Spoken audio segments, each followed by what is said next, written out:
not Sergeant. Senior Match Sergeant, sir. Sorry, I didn't get a good look. Oh, there you are. Man, you're going to need an extra uniform for all those medals. Well, I'm about to wear out this one, I think. We're going to have to assign somebody. We're going to have to start pinning them on your back or. Well, luckily, I'm not earning anymore. Are you the guest speaker for today? Yes, sir. My daughter had asked me to be a guest speaker, and you can't say no. That is awesome. I read your bio, and I was saying, because I think they had you listed as Sergeant Major. You have to forgive us, we're Army. So. I understand. I was going to throw in some Air Force folks, but I didn't know how well I'd go over. But looks like you spent a lot of time in Air Force Special Ops, right? Yes, sir. And rescue. And what? And combat rescue. Yeah. Oh, that's so cool. Yeah, I did 12 years on jump status. I was with the 82nd.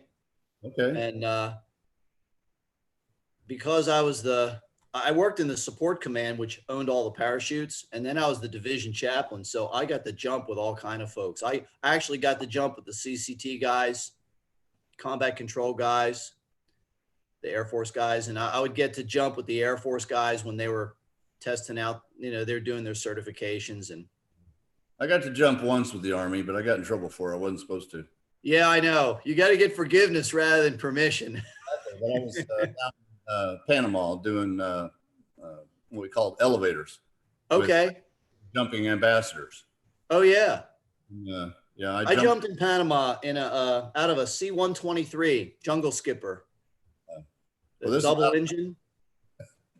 One engine on each side, sort of like a little C-130. We got a door position. I've been in them. Landed in the mud. Gatun drop zone at Jungle Operations Training Center. I've been to Gatun many times. Yeah. So that's awesome.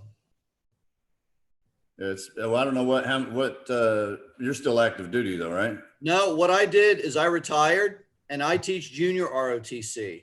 Oh, okay. They're in Baton Rouge. Oh, Baton Rouge. Okay. Yeah. So you got to be a military retiree. Like if you were to teach Air Force ROTC, you have to be a retiree from that branch. Right.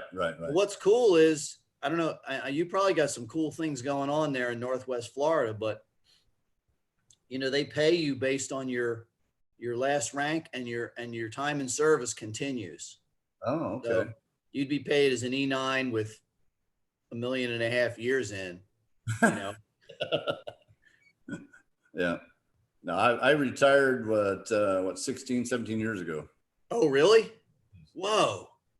You don't look that old. I am, unfortunately. But you're still up there in that community though, right? Oh, yes, I am. I'm very close to everybody in the community. I've done contract work with them here in the area. Yeah. And it's a very close community with the helicopter guys. Right. I retired my helicopter right after they retired me. Really? The CH-53? MH-53. MH-53. What's the difference? The avionics and such. Okay. Yeah. It had the same, when I was flying it, it had the same avionics and such that the space shuttle did. Wow. It could fly around the world without looking out the window and land on the same spot. That is so cool. When I lived in Fort Bragg the first time, my next door neighbor was an Air Force Spec Ops guy. He was like a load master. Okay. But he went all over the world. He was always gone. He went all over the world. We couldn't really talk to him about what he did, but what a great community. I stayed conventional forces airborne. I had more fun there. I was invited. I had the secret phone call and the white unmarked van came to pick me up and they invited me to go over there. Right. But I didn't know if what I wanted to do at the time. So I stayed in and just went to the 82nd. But I had close being on Fort Bragg and then being I was the senior guy in Afghanistan and in different places, like at First Corps. I was always involved with the 160th guys and the Ranger guys and the Special Forces guys. And, they all knew me from Fort Bragg. So Right. I had an invite to jump with them, which was rare. We moved all those Army spec op guys around everywhere, take them in. I mean, we were the first night of Desert Storm. We took them in. How about that? And then talk about That's so cool. My first trip to Afghanistan, I ended up being the mayor of Tent City. Oh, wow. I was in charge of everybody on base. Wow. That's great. Yeah, it's never a dull moment. You never live the same day twice. No, but sometimes you wish you could. Well, we both lived to tell about it. And I'm working on getting these. I always wondered, where do we get all our troops from? Now at the high school level, I've completed my Jedi training. Okay. You know, now I can see that process. We've got one more that's in high school, junior ROTC. Hopefully she follows her sister. Right. So. Well, I work with all the recruiters, Army, Navy, Air Force, Marines.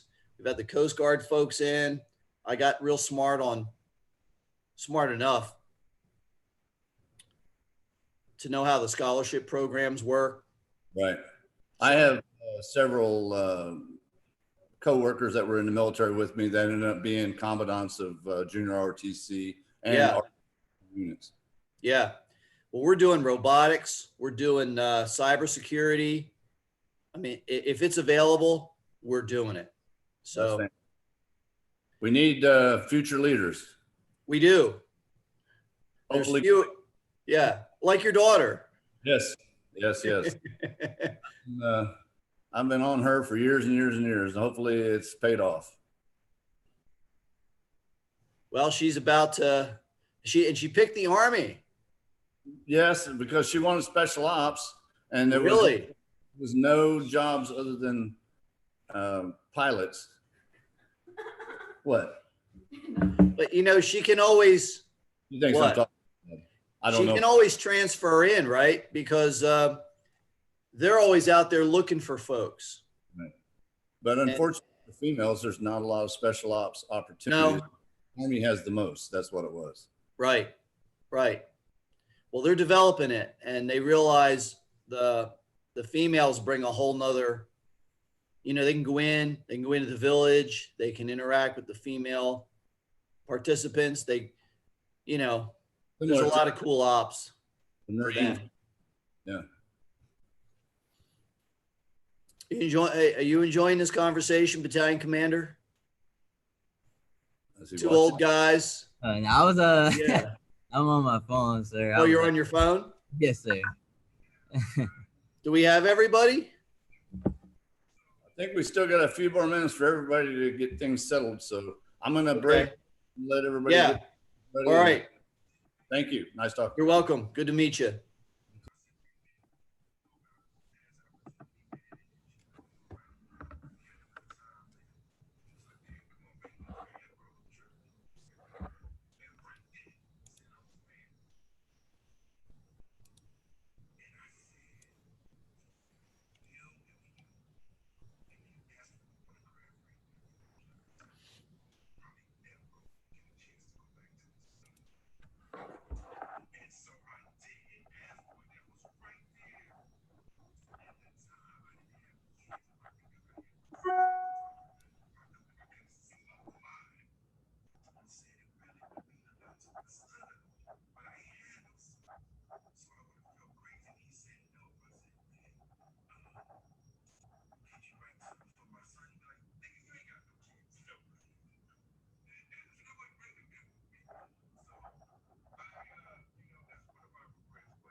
Hey, Colonel, how's it going?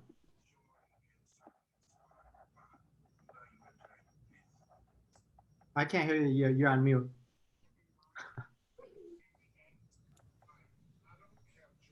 How about now?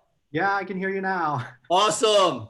All right. I just had a great conversation with the guest speaker. So we're, it's great to talk to all these old salt. He's not actually a soldier. He's an airman. Oh yeah. Hey, sir. So we're about to start soon, but after Okay. the national anthem, I'm just going to introduce you and say, you know, the chaplain will now do the invocation, and that's when you'll speak. Really easy. Okay. You can see how short it is. Oh, okay. Right. Well, you can say more if you like. No, that's okay. All right. Thanks for the honor of doing this. Yeah. Well, thank you for doing it. Have you had a chance to talk to Crisscross lately? He's been kind of out of the radar for me as well. No, I could probably find him and reach out. Yeah, I tried to Facebook him and he hasn't responded. I hope he's okay. Well, you know, he could be doing something. Yeah, he's You know, always busy. If he's doing a spec op kind of related mission, Yeah, he's probably off all contact and social media. Yeah, it's true. So next time All right, man. Huh? Next time I go back to Minnesota, we'll try to reach out to him again and try to link up with him. I'll try and find him. Yeah. All right. Well, I'm standing by. All right. We'll start in about 5 minutes. Thank you. Okay.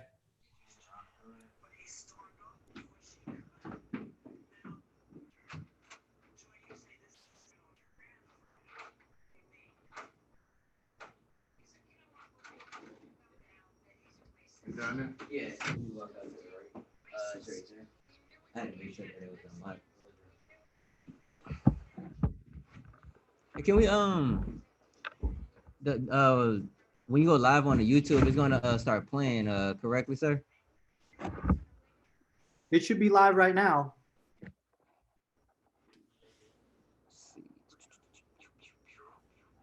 I think it's on pause, sir. Okay. Reference which master zone? Yeah. Yeah, put the second lieutenant Win, second lieutenant Lebo. Roger. Okay, it's working, sir. It's working? Oh, it's Okay. restarting? Yes. So the YouTube live is usually has a 20-second lag. Bryson, Okay. the mouse. Right.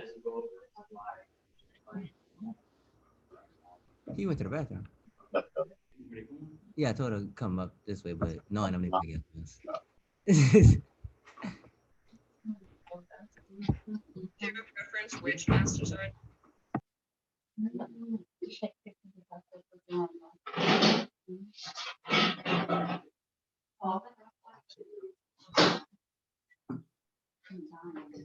guys, you have to be quiet for the next hour, okay? Don't trip on this. Good job. Good job. And if your brother makes noise, you gotta calm him down, okay? You can just send on one video, so you can.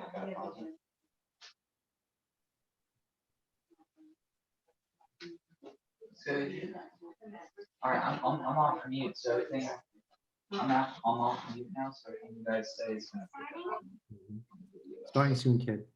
Okay, Bella, can you go into, okay, if you sit there, you have to be real quiet, okay?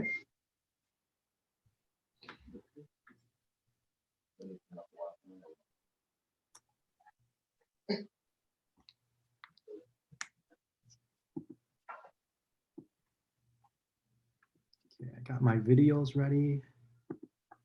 They are good to go.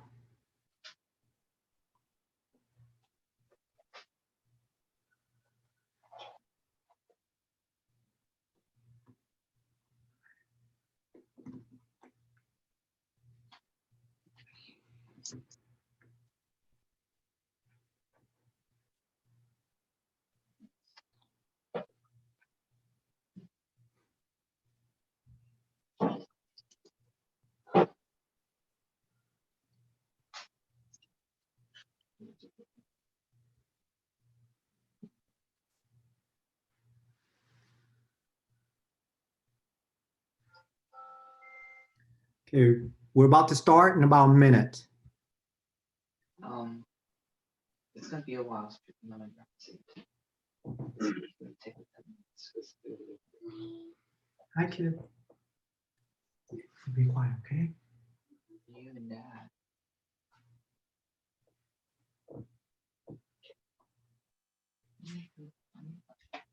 When you're done.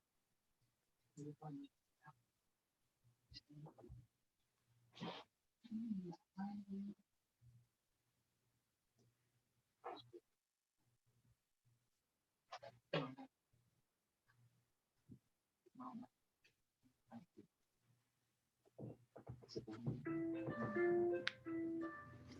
on, come on. Come on. Come on.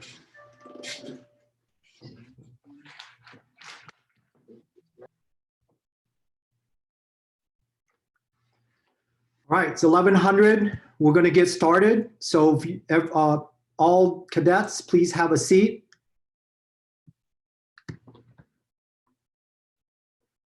All right, here we go.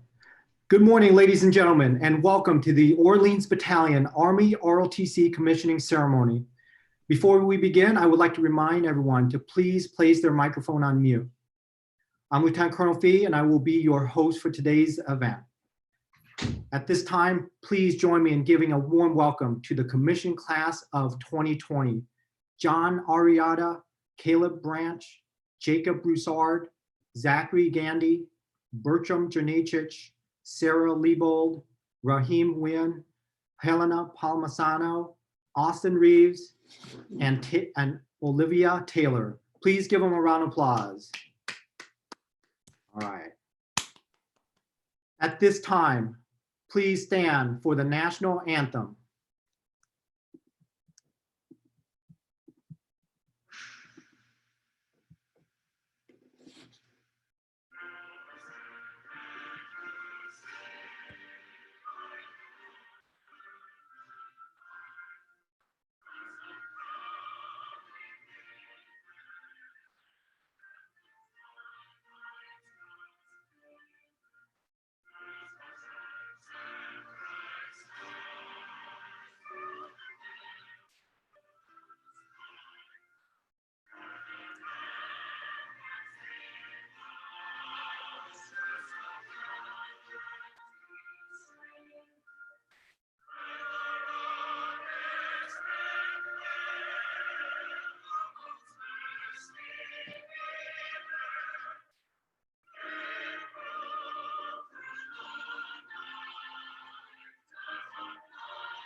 Okay, the chaplain will now do the invocation. Let us pray. O Lord, bless our new lieutenants, their efforts, their endeavors, their adventures, and their life journey. Enrich their lives for their choice to serve our country. May they stay in good shape, get their jobs done, choose quality relationships, and give back when they are done with active duty. May God bless America, for God and country. Amen. Very good. Thank you very much, Chaplain. Please be seated.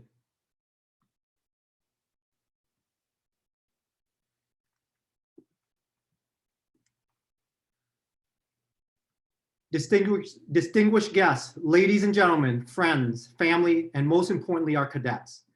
On behalf of Major General Evans, the commander of Cadet Command, we welcome you all here today.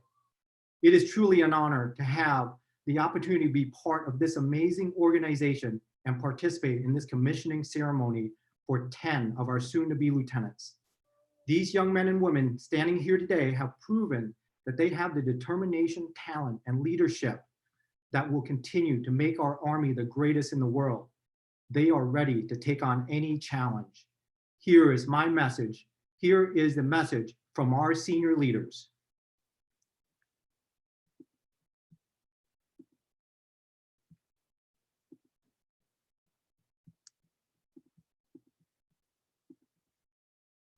Congratulations on your upcoming graduation and commissioning. This is a huge milestone in your lives and also the beginning of you joining our ranks. Welcome. We need each of you ready to lead the world's finest and most lethal force.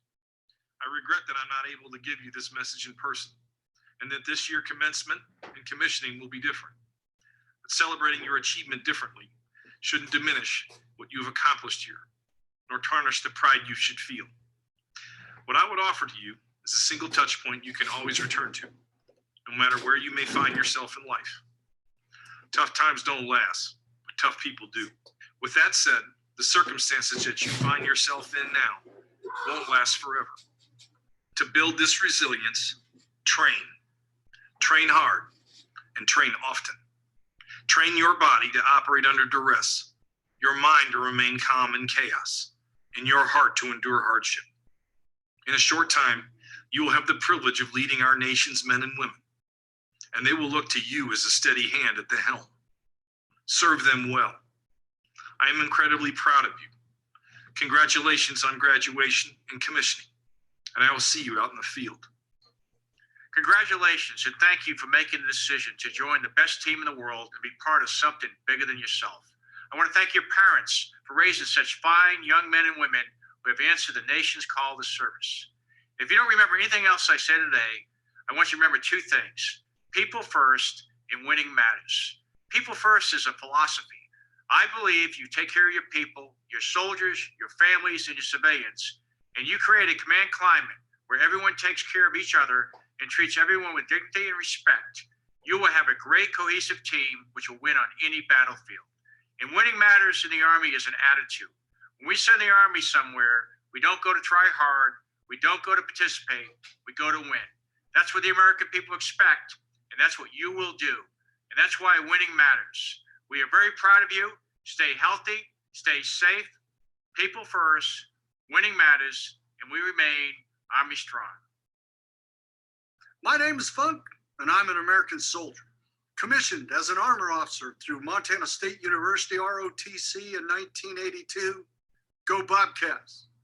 I'm honored to be the 17th Commanding General of the United States Army's Training and Doctrine Command, and the pursuit of victory starts here. What a great day to be a soldier. These young men and women in the audience today are the latest products of a century-old tradition of service to the nation. Let me join the chorus of voices offering congratulations to you and your loved ones.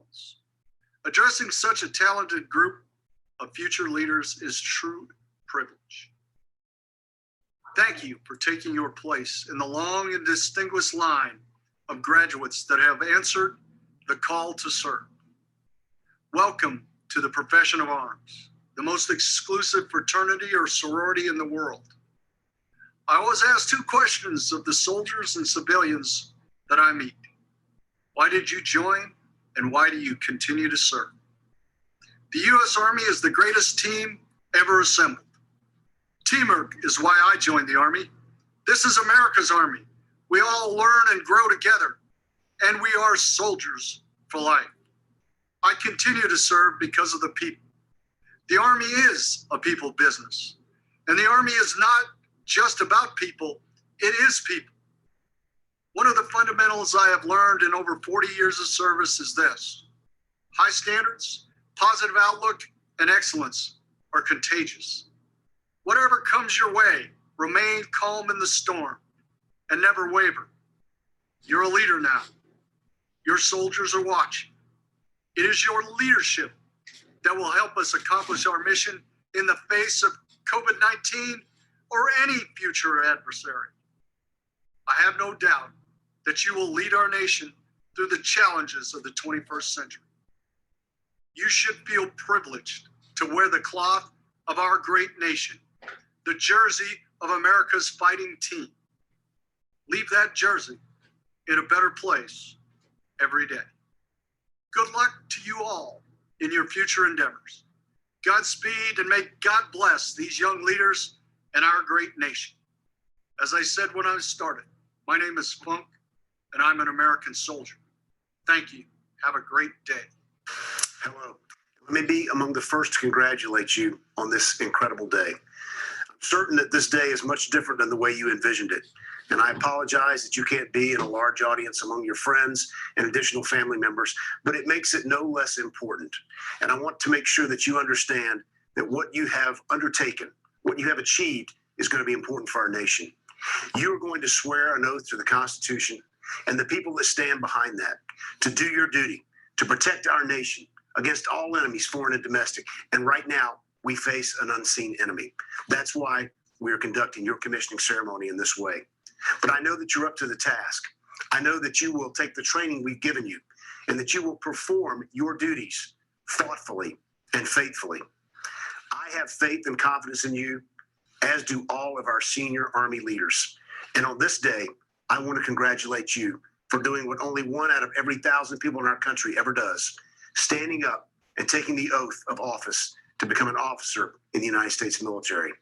Congratulations, United States Army, Second Lieutenant.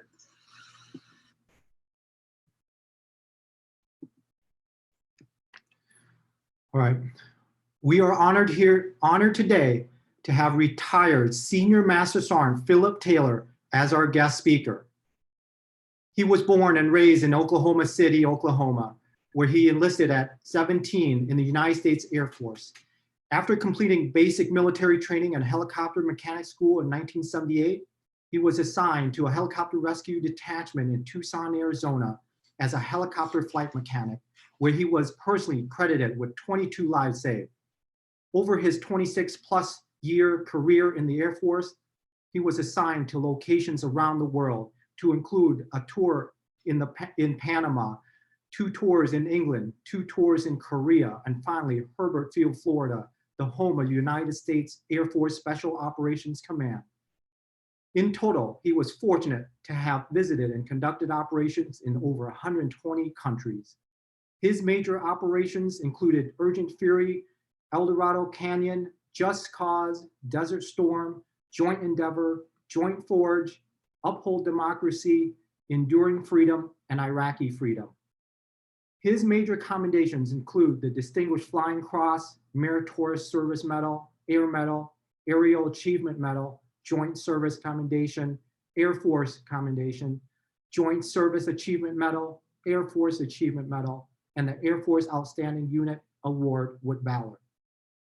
After retiring from the military, he held government contracting positions as test engineer of special projects at Northrop Grumman, professor and programs manager with the Air Force Special Operations School, Herbert Field, and has owned 2 specialty and general construction companies. Senior Master Sergeant Taylor currently lives in Northwest Florida with his wife and 2 daughters, where he owns and operates a general construction company. Sir, the floor is yours. Thank you very much. Good morning, everyone. I hope everyone is doing well this fine morning. Can everyone hear me fine, or am I too loud or not loud enough? Let me know. Okay. Let me start by saying it is an honor and a pleasure to be here to share in this very special occasion. It has been some time since I've had the opportunity and the pleasure to speak to such a fine group of young future leaders. I know there are some here that expected me to tell war stories and talk about my experiences, my travels, and accomplishments. But today's not about me. It's about you, your current and future accomplishments. So we're going to have to save the war stories for another time. That being said, I would, however, like to briefly pass on some hard-learned words of wisdom and maybe a little advice for your futures. I'm sure some of it will not be new to anyone here. I know it won't be to my daughter. I also know that for some of you, this will not be at the beginning of a lifelong career in the military, but possibly just a stepping stone to bigger and better things in your future. But rest assured, the information that I would like to pass on to you is just as relevant outside the military, and you can apply it throughout your entire life.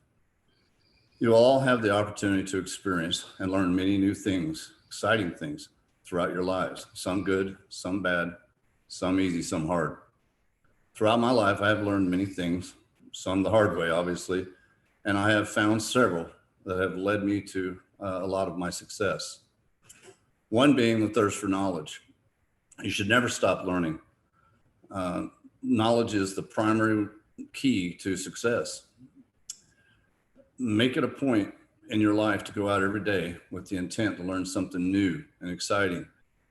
You never know when something that you learn could someday inspire someone or even save a life. There's an old saying, I don't know who said it, either a business person or a coach, who sounds like a coach to me, but you're either green and growing or ripe and rotting.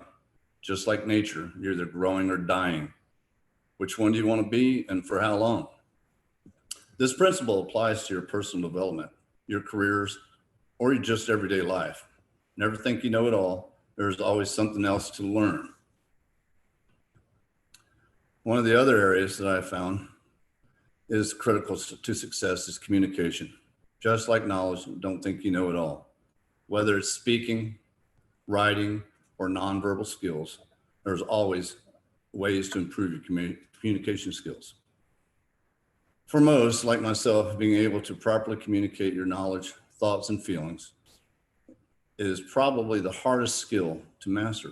And for some, like myself, a lifelong struggle. But don't give up, keep working on it. If you were fortunate enough to master one of these forms of communication, don't stop there, try another, or even try another language.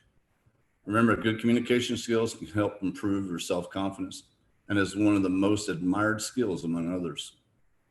However, be aware, one of the most important and most neglected communication skills is listening. One of the leading causes of miscommunication and probably a leading cause of most arguments, fights, and wars. So always remember, listen first. You should always try to spend more time listening and less time talking. Once again, like knowledge, never stop trying to improve your communication skills. You never know when it could help improve a bad situation or relationship or even make the difference between life and death. And although knowledge and good communication is important to success, motivation and desire to do your best are critical attributes to success in life.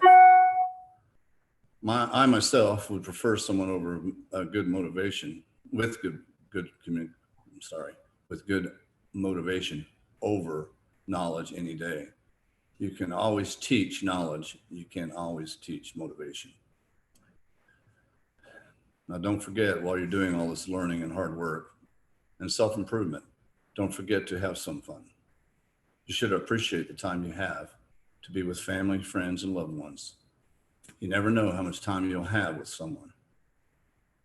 All that being said, for your immediate future, the best advice I can give you is to continue your military training, doing the best you can, keeping your eyes open, your ears open, and your mouth shut as much as possible. And when you get to your first unit, find the most respected officer, NCO, and learn from them.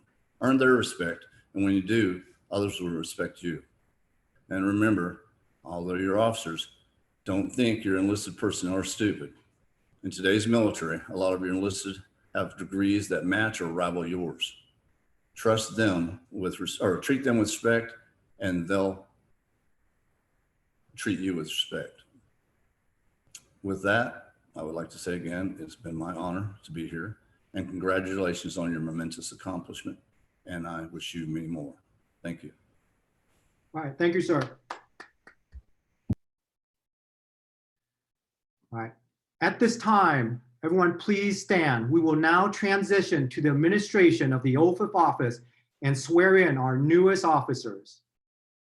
Once complete, they will each have their new gold second lieutenant rank pinned on their uniform and then receive their first salute. All right.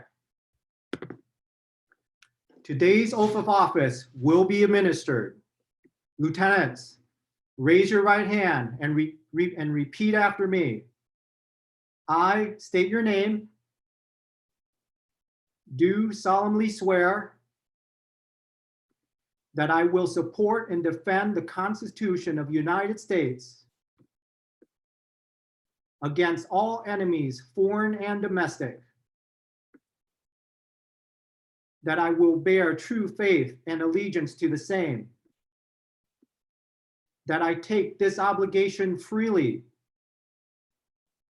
without any mental reservation or purpose of evasion, and that I will well and faithfully discharge the duties of the office on which I am about to enter. So help me God. Okay. Now, family and friends, please pin on the rank for your new lieutenants.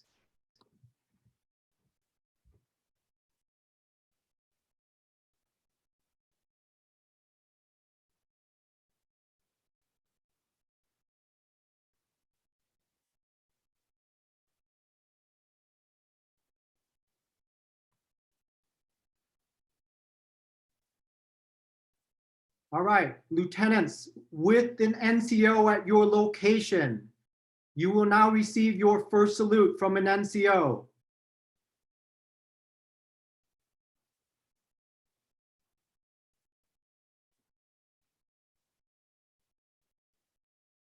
Very good. Now, the following lieutenants will receive their first salute from Master Sergeant McDaniel. Second Lieutenant John Ariata. Second Lieutenant Caleb Branch. Congratulations. Second Lieutenant Jacob Broussard. Congratulations. Second Lieutenant Bertram Jernachich. Congratulations. Second Lieutenant Austin Reeves. Congratulations. All right, give them a round of applause. Good job. Good job. All right. Okay, now please take your seats. At this time, RMS3 instructor Captain Adam Costi will give a few words of encouragement to the new lieutenants. Go ahead, Adam. Good morning, everybody, families, friends, distinguished guests, most importantly, the new second lieutenants. This is a momentous occasion, one in which you casted away the rank of cadet and donned the gold bars of lieutenant, an Army officer, a leader of our nation's sons and daughters. This is the first time in Orleans battalion history where we conducted a virtual commissioning. This is new, but much of what we see now isn't new. We're gathered together as families, friends, peers, cadre, and teammates. Oaths were administered, the rank of Army officer pinned, salutes rendered, and together we are sending you forth to lead our sons and daughters. All of this is unchanged. This is truly a hallmark of things to come, the uncertainty of it all. The Army's recruiting slogan years ago used to be very simple, and be all that you can be. But what shapes you like this, to be all that you can be? What whittles away the brittle blemish pieces of us that makes us all that we can be?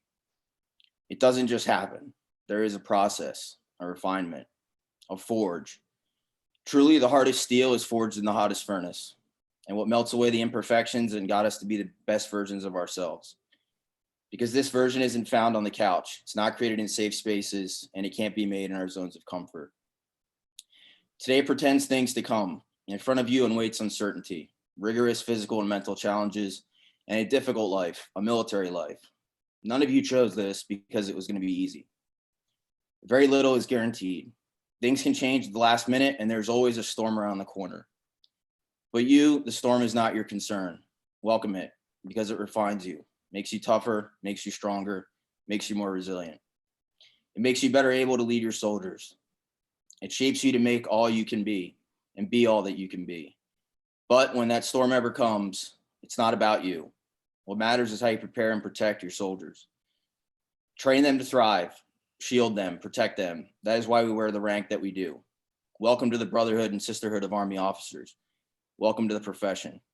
You can trace your bloodline all the way back to General George Washington. You should be proud of that. You've earned this day, but only this day. In the oath you just took, you swore to well and faithfully discharge the duties of the office of which you're about to enter. It is an office where you must every day wake up and earn your place as an Army officer.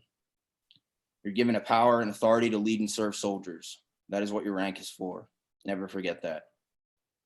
You're given a moral high ground and an ethical fortress. You must vigilantly guard them. You will see peers and friends compromise them. And like dead leaves falling away from a tree, they will leave our profession. There's no room for officers who would trade away our ethical standards. Remember, we have not earned or entitled to anything. We're appointed to serve. So lead your soldiers well. Love and care for them as family. Guard the profession from those that would injure it. Accomplish the mission and remember your roots. Your family who raised you and the experiences and people who have since shaped you. Remember the lessons that you have learned here and know that we all count you as family. We send you forth proudly. Remember where you came from and remember where you are going and know who's waiting. It's the American soldier. Seems like just yesterday they arrived here 2 years ago. Since then, many things have changed. Most of you were just sophomores at the time. Since then, I've watched you grow and develop into the mature young officers that our Army needs. You sharpen your skills through tough PT in Audubon Park, long runs and rough marches on the levee or the fly. You've honed your technical and tactical skills at Camp Beauregard and Fort Knox, or at labs on Gibson Quad. And you have learned the ins and outs of the profession through classroom sessions and training meetings. There's still much to learn, but you all have the right tools to be successful. Remember to continue your development every day. Hone your leadership style. Remember that leadership is a journey and not a destination, which is further refined from our own unique experiences. As my time in the service is complete as of this month, for me, this occasion symbolizes a passing of the torch for me from one generation to the next. As I have told many of you, I would trade places with all of you for the privilege to do it all over again, to be a PL, XO, or company commander for just one more day. Among soldiers and NCOs, America's best.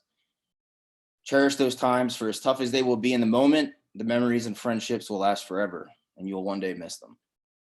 I'm fully confident you will carry on the legacy for which over 245 years has remained rock strong for our nation.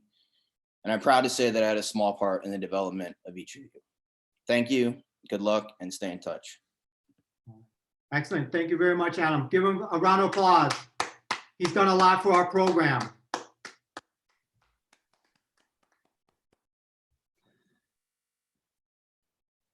All right. At this time, I would like to thank all of our distinguished guests, friends, families, and supporters.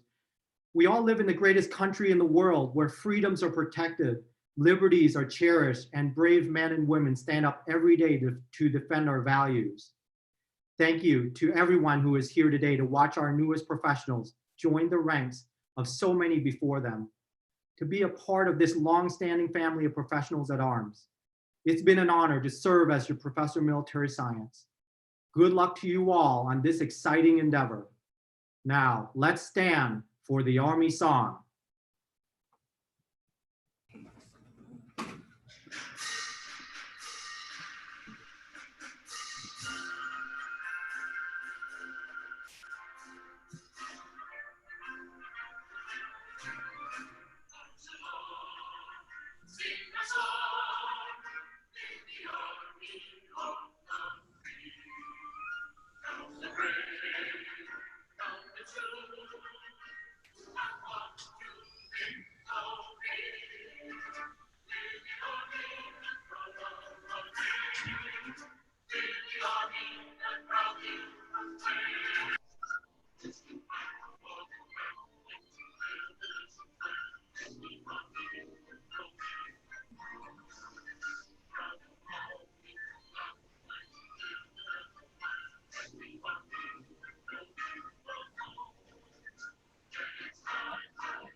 Okay, ladies and gentlemen, this concludes the formal portion of Spring 2020 commissioning ceremony.